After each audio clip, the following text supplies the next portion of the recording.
నిరసనగా ఈరోజు మేడ్చల్ నియోజకవర్గంలో జిల్లా అధ్యక్షులు భద్రేశాదవన్న గారి నాయకత్వంలో నిరసన కార్యక్రమం తెలియజేయడం జరుగుతుంది.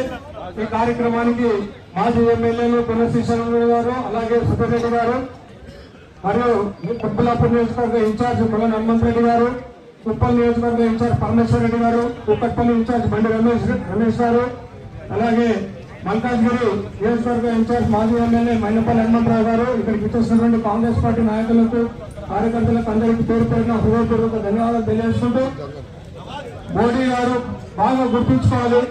గత 15 సంవత్సరాల క్రితం మీరు అధికారంలోకి వచ్చేటప్పుడు మీరు ఇచ్చినటువంటి హామీలను ముందు నెరవేర్చండి. నల్లధనాన్ని తీసుకొస్తానని చెప్పేసి 15 లక్షల రూపాయలు భారతీయ ప్రతి అకౌంట్ లో వేస్తానని చెప్పేసిన ముందు ఆ సంగతి గుర్తుంచుకోండి. ఏటా 2 కోట్ల ఉద్యోగాలు కల్పిస్తానని చెప్పేసిన మాట గుర్తుంచుకోండి.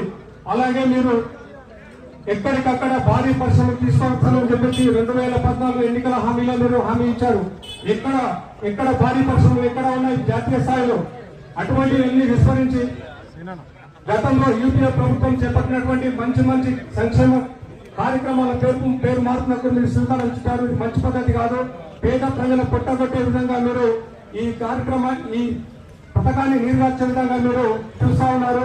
పేద ప్రజలు మిమ్మల్ని తరిమినదులు కొట్టే రోజులు కూడా దగ్గరలోనే ఉన్నాయి. మీరు చేసినటువంటి ప్రజా వ్యతిరేక కార్యక్రమాలు ప్రతి ఒక్కరు కూడా గుర్తించుకుంటారు. రాబోయే రోజుల్లో కూడా మిమ్మల్ని రాష్ట్రంలో నుంచి తరిమిపడ్డారు. రాబోయే రోజుల్లో దేశంలో నుంచి కూడా మీ ప్రభుత్వాన్ని తరిమిపట్టే రోజులు దగ్గరలో ఉన్నాయని చెప్పి తెలియజేసుకుంటూ, ఇదే విధంగా మీరు గతంలో ప్రవేశపెట్టినటువంటి పథకాలకు పేర్లు మార్చుకుంటూ పోతే కాంగ్రెస్ పార్టీ ఊరుకోదు, కాంగ్రెస్ పార్టీ కార్యకర్తలు ఊరుకోరు.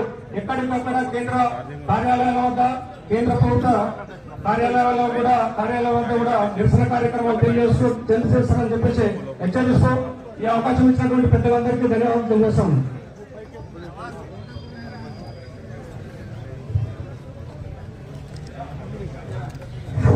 ఇప్పుడు పెద్దలు మల్కాజ్గిరి నుంచి మన భీష్మ పితామహుడు చంద్రశేఖరను మాట్లాడాల్సిందిగా కోరుతాను.